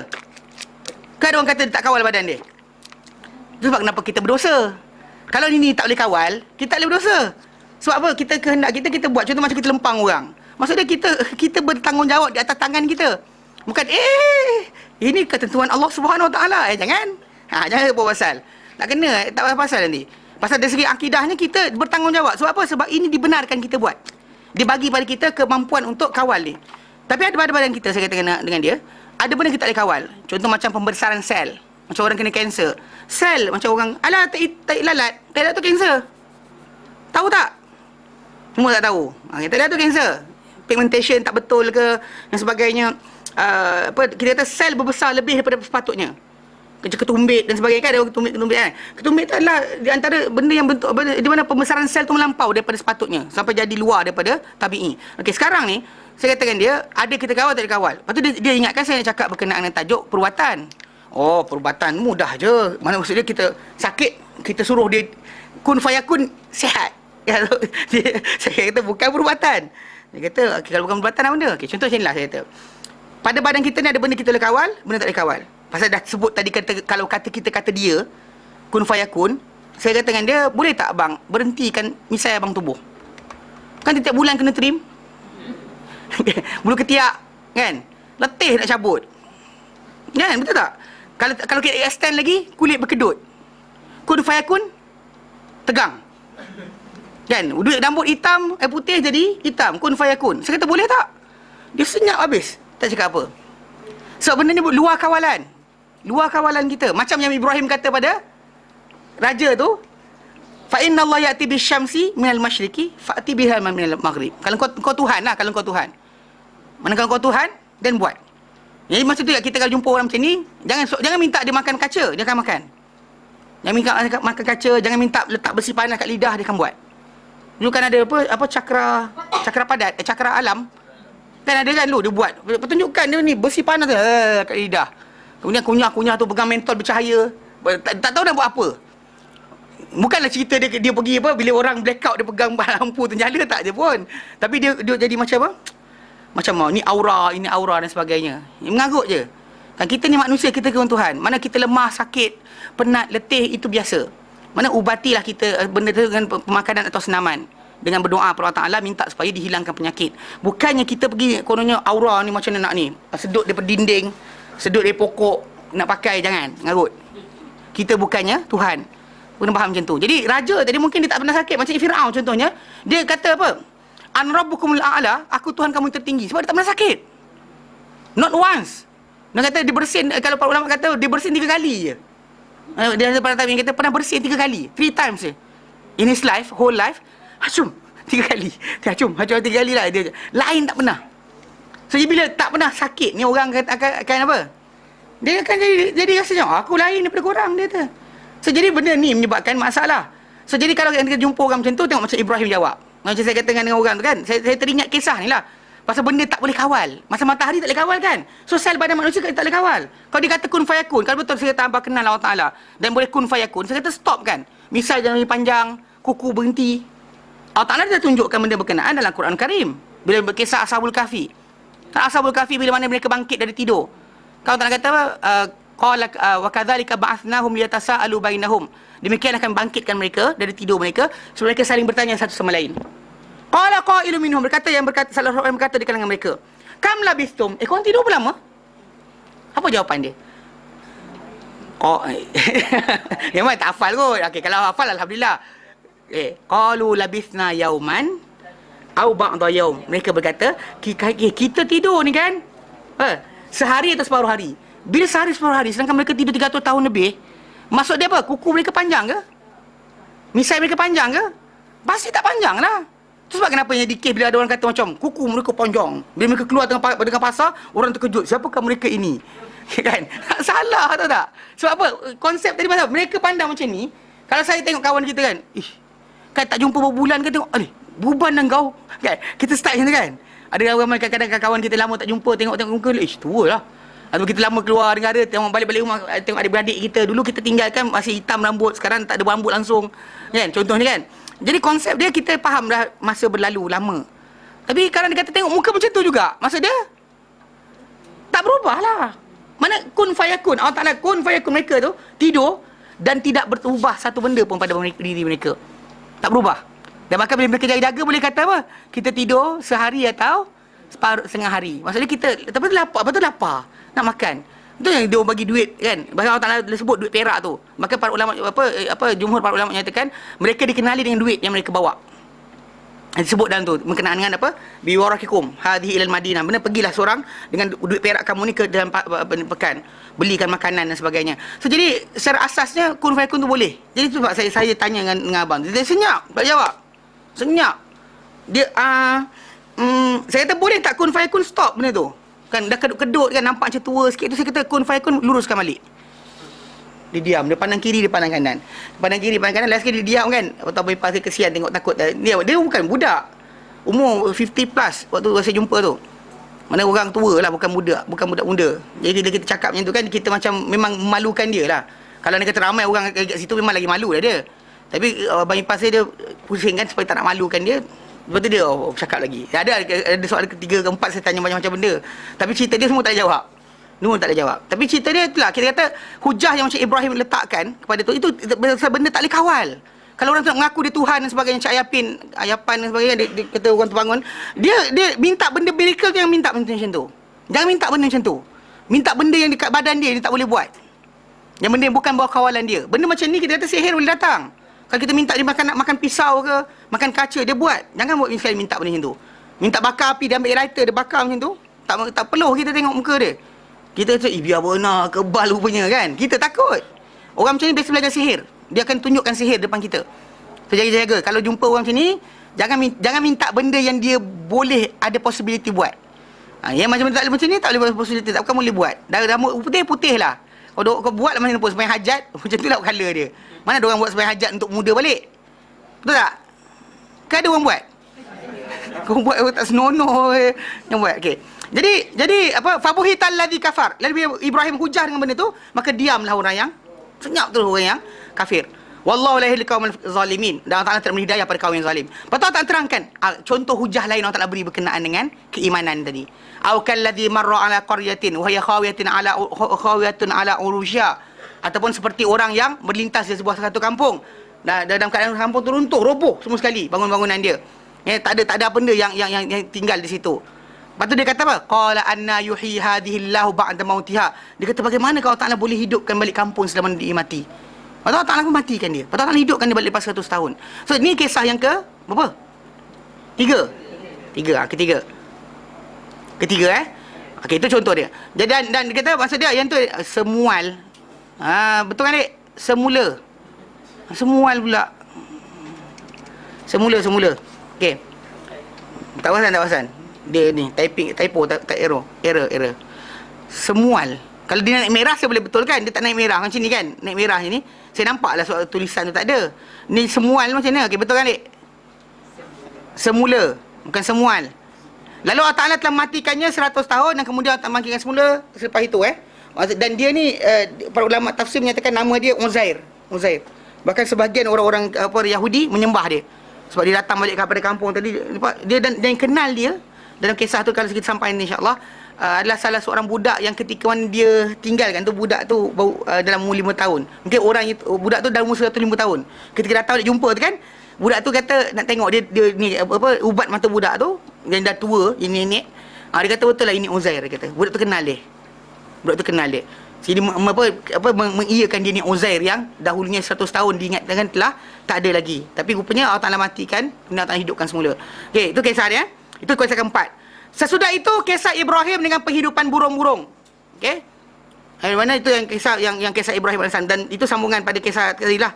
Kisah yang bawah tu sikit.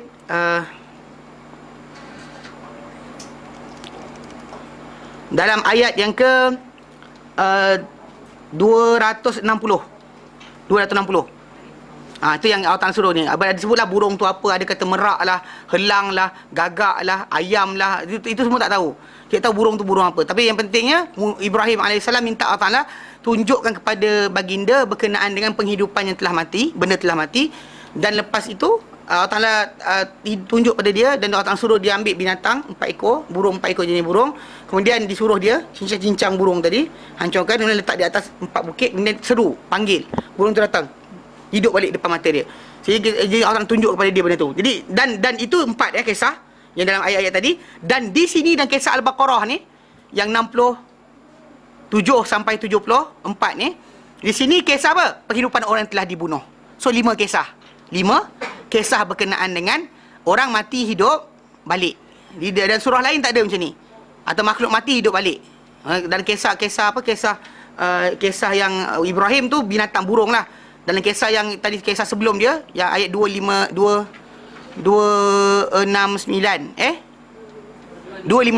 dan 259 tu Uzair tu dia bukan sekat dia keldai dia sekali. Dia dan keldai yang dia naik. Keldai itu depan mata dia, Allah hidupkan balik, tulang tu susun balik, datang otot, datang sekian depan mata dia. Itu yang Allah tunjukkan balik apa yang berlaku. Kalau tidak, kalau tahu keldai itu ada, dia pun tak tahu dia mati. Kan? Tapi Allah tunjukkan dengan dia dihidupkan balik. Faham Berkata Ibn Taymiyah rahimahullah, Maka ini adalah 5 kisah penghidupan anak Adam. 5 kisah penghidupan anak Adam. 1 kisah pada penghidupan binatang-binatang.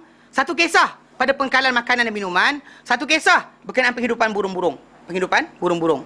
Okey? Itu adalah kisah yang binatang disebut tu inilah kisah yang apa? Keledai tu, Dan ini dia kata berkait dengan beriman terhadap perkara gaib sebenarnya. Actually kita tak nampak sekalipun. Kita tak tahu apa macam mana kita akan dibangkitkan semula. Tapi Allah Ta'ala janjikan benda tu akan berlaku. So kita sebagai seorang yang beriman kena percaya. Macam mana tunggu nanti. Bukan sekarang. Sometimes ada orang dia kata nak tengok sekarang juga. Dan saya ingatkan balik, ainul yakin, hakul yakin tidak penting sebenarnya. Anda cuma disuruh supaya ilmu yakin saja. Percaya dengan ilmu, bukan percaya dengan nampak. Bahkan kita kata, macam kita terangkan hari itu, kadang-kadang ada makhluk yang nampak benda tu depan mata dia tapi tak baik-baik pun, kan? Contoh macam macam kisah iblis. Iblis ni adalah makhluk yang nampak syurga neraka. Dia nampak para malaikat, tapi bila nak ingkar perintah Allah Taala, benda tak beri manfaat langsung. Apa dilihat oleh dia, apa dia dengar, ni physically dia rasa, tak beri kesan langsung dalam ketakwaan. Begitu juga dengan kisah Bani Israel. Bila mana mereka nampak benda berkenaan depan mata mereka, tetapi bila nak kufur, tak guna pun sebenarnya apa dilihat tadi tak diiktibar langsung. Dan bayangkan lepas lintas laut tu lintas sampai seberang, diorang kata apa? Nampak orang semua berhala. Ya Musa ij'al lana ilahan kama lahum alihah. Hey Musa, buatlah untuk kami Tuhan macam diorang ada Tuhan-Tuhan. Bayangkan kan, kalau kita ajar anak kita satu benda kan, dan berkali-kali ajar benda yang sama, dilanggar juga. Apa perasaan kita? Musa AS cukup sabar.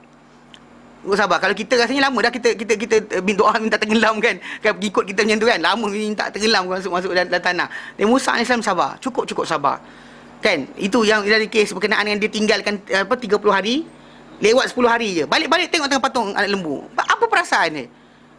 Dia kenalkan manusia ni kepada Allah Ta'ala. Orang-orang ni semua apa? Balik kepada sembah patung lembu lah, buat macam ni lah, buat macam tu lah. Bila hari Sabtu disuruh jangan menangkap, dilanggar lagi. Semua sekali dia ni. Dia opposite of the meaning tadi. Opposite apa yang dikehendaki. So kita bahaya. Jadi dia kata apa? Kerana apa? Dia sebenarnya pasal kita ni suruh beriman dengan ghaib. Dan yang datang sebagai sifat pertama orang bertakwa dalam surah ini. Bagi kita lihat dalam surah Al-Baqarah ni, kan Allah tersebut berkenaan hudal lil muttaqin. Quran ini petunjuk orang bertakwa. The first sifat orang bertakwa tadi, alladzina yu'minuna bil ghaib. Orang-orang yang beriman dengan ghaib. Ini benda ghaib. Ghaib yang dimasukkan tadi bukan ghaib ghaib macam ni, kena faham betul. Ni banyak orang salah faham. Ghaib tu bukan maksud dia hantu, polong, setan, pocong dan sebagainya, atau the spirit that wander around, bukan. Memang salah faham. Siapa cakap macam tu memang masalah. Sebab diterangkan nanti kita akan baca balik nanti. Dia masukkan ghaib tu di hujung Al-Baqarah tu diterangkan.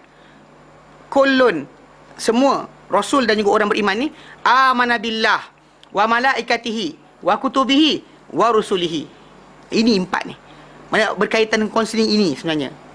Apa lagi yang dalam surah Al-Baqarah tu dia datangkan wabil akhiratihum yuqinun, dengan hari akhirat mereka yakin. Di akhir sifat orang yang bertakwa tu dalam awal surah Al-Baqarah. Dia bukan ghaib ni benda tak nampak atas mata saja, tak, jangan. Kan wireless telecommunication. Saya percaya ghaib, ustaz. Saya percaya ghaib itu pada apa? Pada GSM, 3G, HSDPA sebagainya, bukan. Wi-Fi punya signal, bukan. Radio signal, bukan. Kan, infrared light, bukan. Ini masukkan ghaib. Pasal ghaib, percaya benda ni tak guna. Tak menambahkan tajuk iman. Yang tajuk kita sekarang ni, Allah Ta'ala uji kita adalah berkaitan dengan apa? Dia, Allah Ta'ala adalah Tuhan kita. Dia telah utuskan kepada kita para Rasul SAW. Dan dia jadikan untuk kita para malaikat sebagai utusan, yang menjaga rezeki kita, yang menjaga amal kita, yang menjaga penipuan roh kita, yang menjadikan malaikat untuk cabut nyawa kita, yang menjadikan malaikat yang akan menyoal kita dalam kubur, yang akan menjadi malaikat malaikat yang akan menjaga kita dalam syurga nanti. Ada malaikat yang akan jaga kita dalam neraka. Jadi itu tajuk dia. Mana itu kita kena beriman. Tak nampak tapi tak nampak, walau tak nampak sekalipun. Ini ghaib yang kita kata yang diuji manusia ni. Pasal ghaib ini ada tajuk ketakwaan. Pasal percaya Allah Ta'ala Tuhan kita yang menjadikan kita, menyebabkan kita tidak menyembah selain dia. Tidak menyembah selain dia. Itu penting. Dan bila kita kenal para malaikat, alaihi wassalam, kata mereka kesejahteraan, para malaikat ni tadi kita kata mereka ni menjadi penjaga. Contohnya macam penjaga amal. Penjaga amal kita. yang tulis amal kita. So kita bila nak buat benda, kita tahu ada saksi Allah Ta'ala yang diwakilkan untuk menjaga. Allah Ta'ala sendiri tahu, tapi ada saksi dia tukang salin. Yang kitab ni tadi akan dibentangkan balik pada kita. Ia akan menjadi sebab untuk kita apa? Konten diri kita daripada melaksanakan atau melanggar sebarang larangan Allah Ta'ala. Jadi erti kata lain, iman yang bawa pada takwa. Bukan iman yang setakat percaya GSM. Apa benda kaitan dia? Saya percaya GSM dan saya bertakwa. Mana ada? Kan? Yang percaya, mana kan? Wireless telecommunication dan sebagainya tak ada bawa pada iman. Iman yang dimaksudkan. Beriman dengan ghaib yang dimaksudkan tadi adalah concerning benda yang akan menjadikan kita ni apa? Makin takut dan juga takwa, dan bahkan menjadikan kita seorang muslim yang terjaga akhlak dan sifat dia. Nak bercakap apa kita fikir Allah Taala dengar, dan Nabi larang, kan? Nabi larang, Quran tak benarkan, malaikat salin. So that benda ni akhirat nanti akan ditanya balik. So kita akan contain diri kita. Tapi bila iman dengan ghaib tak ada, itu yang jadi kes makan rasuah, langgar semua sekali tu. Pasal tak pernah rasa ada tanggungjawab. Bahkan macam-macam orang apa kita kata bahayanya tidak percaya dengan ghaib ataupun tak percaya akhirat contohnya, menyebabkan orang yang dalam masyarakat kita dunia sekarang ni, kita lihat ada bangsa-bangsa tertentu dia tak kisah bunuh orang. Kan dia serang, dia bunuh, dia tembak dan sebagainya, dia rasa apa? Dunia ni dunia, tak ada, lepas ni tak ada apa-apa. Tak ada soal jawab. Jadi bila tak ada soal jawab, dia rasa takut tak? Tak rasa takut lah. Makan curi harta orang. Dia lemah, siapa suruh? Siapa suruh dia lemah? Itu kadang-kadang ada soalan dia ada psikologi, dia kata apa? Bila kita kata dia nak kata bagus juga orang yang zalim ni tak salah, dia kata apa? Dia sebenarnya kita sendiri menyebabkan diri kita ni diteranaya. Kerana kita tak kuat, maka orang pun serang kita.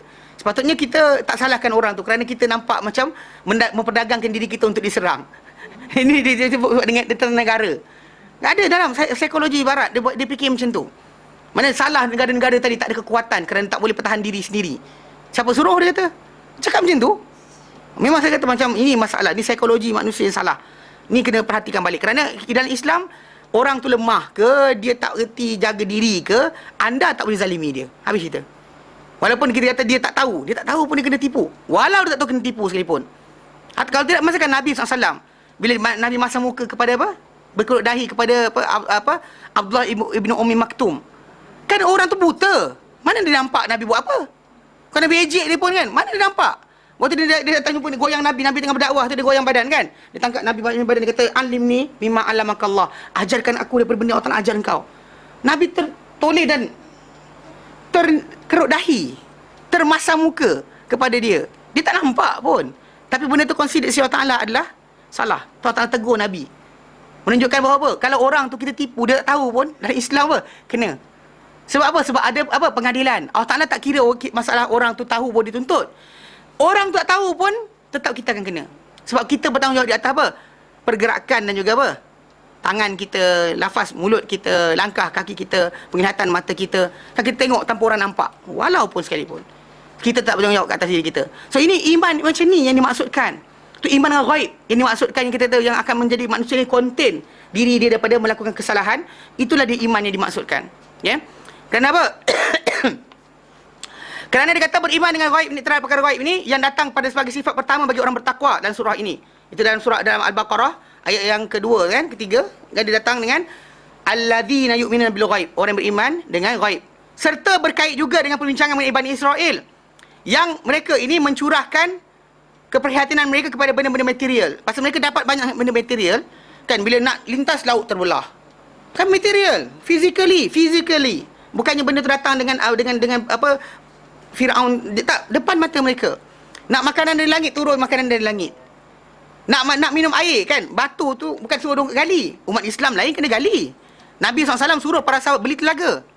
Kan kita sekarang umat Islam kan, kita beli telaga, kita tak ada air. Nabi boleh banyakkan air sedikit, tapi Nabi tak buat tiap-tiap hari. Bahkan para sahabat disuruh. Nabi kata barang siapa beli kebun sekian-sekian yang ada telaga di situ, Nabi kata aku janjikan dia jadi temanku di syurga nanti. Uthman bin Affan beli senyap. Kemudian dia dah beli dia surat perjanjian beli tu dah dekat tangan dia. Dia jumpa Rasulullah, dia kata, "Ya Rasulullah, janji semalam tu ada lagi tak?" Janji kan, tawaran. Mana siapa beli kebun sekian-sekian jadi temanku di syurga. Ada lagi tak? Rasulullah kata ada lagi. Dia pun buka. "Ya Rasulullah, ini dia. Aku dah beli." Ini tu Uthman bin Affan. Jika tidak, masa kan Nabi suruh beli. Kalau ikut fizik, kalau nak macam tu, tiap-tiap hari Nabi ketuk tongkat dekat air, dekat batu. Kan, catur-catur air dan sebagainya. Magically tu, kita kata magic itu akan jadi, tapi bukan dengan kehendak Nabi. Tapi dalam bangsa Bani Israel tadi kan, every mesti semua kan, kami dah agak air, kami lapar, kami sekian, sampai last sekali mereka punyalah tak bersyukur, mereka minta supaya Allah Ta'ala turunkan, jadikan tumbuh untuk mereka bawang, kacang, benda lagi dia minta daripada tanah. Maksudnya kan mereka dapat makanan yang siap, mereka minta supaya diberikan benda yang lain. Itu akhir extend orang. Maksudnya mereka bukannya kepada perkara-perkara gaib. Sebab itu mereka kurang bertakwa. Sebab semua nak fizikal, last sekali takwa itu kurang. Kita ni sekarang ni macam tu. Sebab saya kata bina iman kita dengan ilmu, bukan dengan dengan fizikal. Belajar. Tengok sifat-sifat syurga neraka tadi, ketahui dari situ. Mana kita nak pujuk hati kita, jangan minta benda pelik-pelik kan, datang orang tua dalam mimpi, wahai anakku bla bla bla, engkau adalah orang sekian, jangan minta benda macam tu. Asal tengok cerita Wali Sembilan dan sebagainya, nak tunggu jalan atas air. Datang Yayasan Taklim berapa tahun tak boleh jalan atas air lagi. Kawan kita pun datang, kau belajar kat mana Yayasan Taklim? Boleh jalan atas air belum lagi? Tak boleh lagi. Tak hebat dia kata. Aku belajar kat Pahang 3 bulan, boleh jalan atas air dah. Ini masalah, pasal dia nak fizikal. Tapi tengok orang yang macam tu, yang jalan atas air tu, tak takut Tuhan, curi harta orang, menipu. Itu yang kita kata rosak tadi. Kenapa sebenarnya Islam ni kita bukan nak fizikal. Anda tak boleh jalan atas air, anda masih lagi boleh jadi kasih Allah Ta'ala. Anda tak boleh terbang pun, kasih Allah Ta'ala masih terbuka. Bukannya dengan benda fizikal. Tahu? Kena perhatikan balik, jangan salah faham. Baik. Panjang pula ke? Tak panjang. Tak panjang. Okey, sikit. Macam panjang je. Akhlak Bani Israel dan tabiat mereka. Akhlak Bani Israel dan tabiat mereka dimisalkan, nama dia dibuat perumpamaan dalam kisah Al-Baqarah ini dengan sesempurna-sempurna permisalan, dengan perumpamaan yang paling nyata. Tak ada perumpamaan yang paling banyak. Kalau kita buka dalam surah lain, kita tengok perangai dia orang, dalam Al-Baqarah ada cerita dulu. Okey. Pertama, mereka cenderung kepada menumpahkan darah sehingga kepada para anbiya. Dan di dalam kisah Al-Baqarah terdapat isyarat kepada pembunuhan jiwa. Pembunuhan jiwa. Mereka ni memang mereka tak kisah, bahkan menumpahkan darah para nabi. Kalau kita lihat dalam surah Al-Baqarah sendiri, Allah Taala ceritakan benda berkenaan. Dalam kisah Al-Baqarah tu ada disebut tentang mereka bunuh. Tapi dalam ayat yang berikutnya, dalam akhir ayat yang ke 74. Akhir 74 tu, dalam ayat 74, mana akhir kisah Al-Baqarah tu lepas hujung tu, Allah Taala bagi isyarat sikit, hint berkenaan dengan apa mereka buat.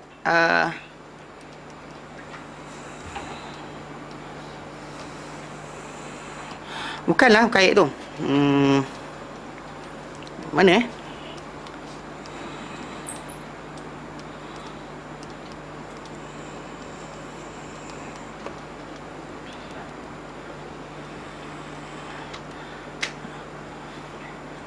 Okey, contoh dalam ayat 91.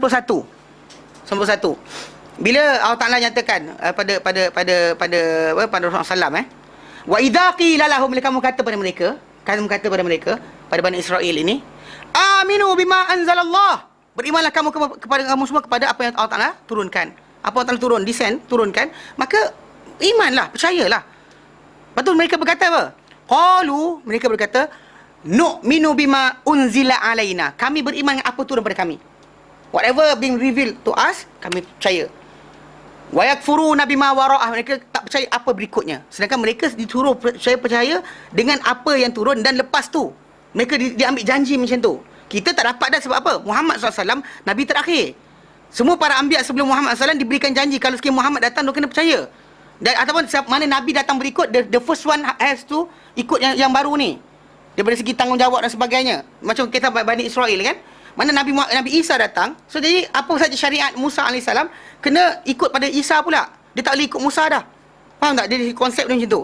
Jadi secara bila dikatakan mereka tak nak beriman, nu'minuna wa yakfuruna bima wara'ah, wa huwa al-haqqu musaddiqan lima ma'ahum, sedangkan ia kitab yang datang ni al-haqqu musaddiqan lima ma'ahum, yang kebenaran, yang membenarkan kebenaran, yang mengiyakan apa di tangan mereka. Ini syarat mereka kata nak tahu benda tu betul, kitab tu betul ke tidak. Kalau kitab tu akui Taurat, then itu kitab yang betul. Lepas tu bila mereka cakap macam tu, tak nak buat juga, maka Allah Ta'ala kata apa? Hai Muhammad, hujah mereka. Qul, katakan hai Muhammad, falima taqtuluna anbiya Allah, kalau betul lah kamu mukmin, beriman, dengan apa turun pada kamu pula. Ini bukan pada aku punya. Pada apa turun pada kamu? Falima taqtuluna anbiya Allah. Kenapa kamu bunuh nabi-nabi Allah? Min qabl, sebelum daripada ini, in kuntum mu'minin, kalau kamu semua betul-betul beriman. How can you kill the prophet? Nabi Allah Ta'ala utuskan dia bunuh suka hati je. Ini Bani Israel. Mereka kalau dia kata mereka nampak Nabi tu seronok, dia ikut. Kalau tidak, dia bunuh. Dia kata berlaku, memang berlaku dalam kalangan mereka. So, jadi akhlak mereka ni cenderung kepada membunuh, menumpahkan darah. Dan kisah Bani Israel, dalam kisah Baqarah tu cerita 60 daripada ayat yang ke-67 sampai 74 tu ada. Tapi dalam masa sama mereka sendiri pun memang perangai. Bahkan para anbiya pun mereka tumpahkan darah. Dan dalam kisah Al-Baqarah ini terdapat isyarat kepada pembunuhan jiwa. Tidak syak lagi bahawa pembunuhan tidak layak bersamanya khilafah. Mana siapa-siapa yang boleh membunuh dengan tanpa sebarang consideration membunuh dia tidak layak menjadi memegang khilafah. Penumpahan darah tanpa hak, ia adalah satu perkara yang tidak boleh berlaku bersama dengan khilafah. Sebab apa? Dan para malaikat telah menolak kewujudan khalifah muka di bumi yang akan menumpahkan darah. Kan para malaikat kata apa? Ataj'alu fiha man yufsidu fiha wa yasfiku dima. Adakah engkau nak jadikan ya Allah di muka bumi ini? Kan? Dia kata khalifah-khalifah, manusia makhluk-makhluk yang yufsidu fiha, membuat kerosakan padanya, wa yasfiku dima, dan menumpahkan darah. Dia actually tak boleh terima pakai. So, jadi kalau dia kata daripada perangai mereka ni, Bani Israel ni suka tumpahkan darah, dan untuk ni tidak layak mereka untuk memegang tampuk pemerintahan ni. Tampuk khilafah tadi dicabut Allah Ta'ala. Tak layak. Mana kalau kita perangai macam tu pun, maka sama. Mana penumpahan darah tadi adalah benda yang tidak boleh berlaku. Kalau tumpah darah tadi dengan hak, contohnya orang tu bunuh orang, dan dia kena bunuh balik, dan kena kisos. Atau dalam peperangan jihad fisabilillah, di mana orang tentera-tentera musuh tadi, adapun selain daripada itu, kita tahu selain daripada yang dibenarkan oleh Islam, kan, mana darah tu haram. Kan Nabi kata dalam hadis yang sahih, Nabi kata Nabi kata al-muslim ala muslim haram. Muslim kata muslim ini adalah haram. Damuhu wa maluhu wa irduhu. Darah dia, harta dia dan maruah dia. Ataupun pada manusia selain dari itu pun sama juga. Kafir zimmi, bukan kafir harbi, kafir zimmi, kafir yang berada di bawah jajahan Islam, yang mereka ni memperakui Islam, kerajaan yang ada. Dan maka mereka ni tidak boleh untuk dibunuh dengan suka hati. Harta mereka pun terjaga, terpelihara. Kalau anda kata kafir harbi, kafir yang sedang memerangi umat Islam, contoh macam di Iraq, contohnya tentera Amerika Syarikat yang berada di sana, dia memang memusuhi umat Islam. Mana datang negara tersebut, kita kata dalam konteks berkenaan pembunuhan kepada mereka ni, darah mereka halal. Mereka menceroboh negara umat Islam. Jadi itu dia kena faham. Kalau dia kata dia pelancong asing datang kat Malaysia ni, datang dengan turis, jangan pergi tikam perut dia pula. Tak boleh lah. Pasal apa? Pasal mereka ni adalah orang yang datang dengan apa? Dengan aman. Bukan datang untuk membuat kerosakan di kawasan di negara ini. Dan secara langsung kita hormati apa keamanan diberikan kepada mereka oleh kerajaan, kita terima. Bukannya jumpa orang kafir je terkam. Itu haram, dalam Islam tak boleh. Jadi secara asasnya kita kata konteks ni, tumpahkan darah tak boleh jadi khalifah. Tumpah darah, khilafah tadi tak layak untuk anda. Faham? Khilafah tidak layak untuk orang berkenaan. Jelas? 2. Suka mempertikai, tidak mematuhi perintah dengan mudah. Mana bila datang arahan, Bani Israel ni perangai dia apa? Tapi ini benda ni dah meresap ke sebahagian pada umat Islam. Yang mana kita kata, tapi kita pelik sebab Nabi sendiri nyatakan hadis yang sahih dalam Bukhari Muslim, dia kata apa? La tattabi'unna sunanal ladzina min qablikum. Kamu pasti akan mengikuti sunnah atau tata cara atau tingkah laku atau kepribadian alladzina min qablikum, orang sebelum kamu. Kamu pasti akan ikut. Shibran bi shibrin, sejengkal demi sejengkal. Wa dhira'an bi dhira'in, dan sehasta demi sehasta. Hatta sehingga lau salaku juhra dabbin, kalau mereka menyusur masuk dalam lubang biawak, la salaktumu, kamu akan menyusuri juga perangai mereka. Lepas tu para sahabat tanya, dan mereka kata, al-yahud wan nasara, adakah yang kau maksudkan ya Rasulullah, orang tu Yahudi dan Nasrani? Nabi kata, faman. Qala faman, kalau bukan mereka siapa lagi? Dan itu kita kata konteks perangai ni tadi, apa yang sekarang ni berlaku. Contoh nombor 2 tu, suka mempertikaikan. Dan sebagai orang Islam macam tu, gila, kita kata memang kita kadang nak kena reasoning juga. Zaman kita ni dah terlampau bijak kan, dah terlampau bijak inverted comma. Pasal apa? Pasal kadang-kadang kita memang dalam arahan Allah Ta'ala, sami'na wa ata'na, belajar macam tu. Macam kita kata, tapi kalau orang tak persoalkan, insyaAllah jawapan tu ada. Tapi dia kena belajar lah. bertanya pada orang yang ahlinya, dan jawapan tu akan datang. Dia akan diterangkan. Contoh macam orang tanya dulu apa berkenaan dengan bila pewarisan harta, lelaki dapat banyak, perempuan dapat sikit. Siapa datang kelas faraid malam dah tahu dah. Ada orang tu angkat tangan. Dia kata, tapi ustaz, kawan saya kata macam tak adil. Dia kata, lelaki dapat 2, perempuan dapat 1. Saya kata first thing first, saya kata benda ni untuk tajuk, sepatutnya dengar taat dan cakap banyak. Pasal Allah Ta'ala ni alim, hakim, khabir. Dia maha mengetahui, maha bijaksana, maha luas pengetahuan. Dan concerning apa saja dia arahkan, anda tak ada hak untuk tanya. Pasal Allah Ta'ala ni cipta kita, takkan dia tak tahu? Kan? Benda dia tahu dah apa yang patut tak patut. Tapi nak belajar juga, saya ajar. Saya kata, dia dalam Islam ni, dia benda ni sebelum nak bincang berkenaan pewarisan harta, dia seorang tu kena belajar ilmu berkenaan dengan siapa tanggung siapa dalam Islam. Macam seorang budak lahir, a baby born. Okay. Kan? Siapa kena bagi makan kat dia? Yang kalau tak bagi makan, orang tu akan berdosa. Itu dah belajar. Kalau tak belajar, orang kata mak lah kan. Kalau seorang ibu, perempuan, sebab dalam Islam ni sebenarnya perempuan tak wajib tanggung siapa. Tak wajib tanggung sesiapa. Maksud dia, kalau dia kata dengan suami dia, anak you ni I tak nak susukan. I nak jaga badan. You nak you nak susukan juga, you upah orang. Kalau you nak suruh I susukan juga, bayar. Sehari sekian, sebulan sekian, I nak benda ni, I nak benda tu. Dia kena bagi. Si bapak tadi kena tanggung. Kalau dia kata tak mampu nak minta beli isteri dia sendiri yang susukan, dia kena upah ibu susu. Bayar. Mana dia kena buat macam tu. Secara asasnya memang tak wajib tanggung. Perempuan tak wajib tanggung siapa? Sedangkan seorang lelaki pula, dia wajib tanggung. Contoh kalau kehidupan macam ni kan, kita kata seorang lelaki. Okey, dia wajib tanggung anak isteri dia, itu confirm.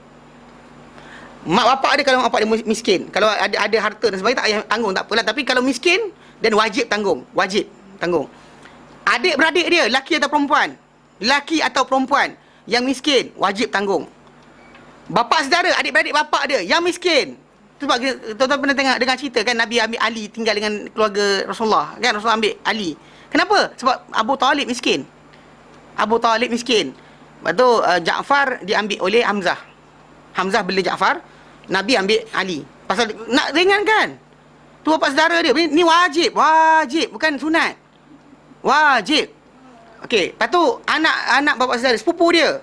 Lepas tu anak laki, anak sepupu dia. Semua tu orang tanggungan dia. Maksudnya kalau dia kata contoh macam saya senario, seorang lelaki dapat 2, adik dia dapat 1. Lelaki ni dapat 2 habuan. Mana 2,000 lah, 2 juta ke 2 apa. Kemudian adik dia dapat 1. Adik perempuan dapat 1. So orang kata macam tak adil. Okay, tunggu. Katakan adik dia pakai benda tadi, dia dapat 1,000 tu, dia makan sekali. Dia buat make up dan sebagainya, habis duit berkenaan. Kemudian lelaki ni, anak isteri dia wajib tanggung. Katakan yang mati tu bapak dia, mak dia hidup lagi, mak dia punya duit pun habis juga beli make up. Dan dia wajib tanggung mak dia. Duit tanggung adik-beradik dia. Lepas tadi adik-beradik lelaki ke sepupu belah bapak dia, belah bapak dia kan, adik-beradik bapak saudara dia ke miskin. Duit tadi kan kadang-kadang ada lebih, dia wajib bagi pada orang berkenaan untuk ditanggung. Jadi kalau dia dapat 2 tadi, 2,000 katakan, 2,000 tadi bukan milik dia sepenuhnya. Dalam 2,000 tadi ada hak orang lain. Macam, boleh saya cerita tu? Patut dapat banyak. Tapi masalah dia kata, tapi ustaz, orang Malaysia tak buat macam tu. Itu pasal tak diajar dari kecil. Maka dari situ, anak-anak kita dari kecil, ajar, bagi tahu dengan dia. Engkau, katakan anak kita anak lelaki kan, katakan anak lelaki kita, engkau kalau mak tak ada, abah tak ada, kakak engkau kena tanggung, wajib. Ajar macam tu dari kecil. Ini kalau tidak tu, dia buat tak tahu je. Akak dia miskin merempat, dia kaya raya. Banyak kadang-kadang orang macam tu. Salah Islam, salah.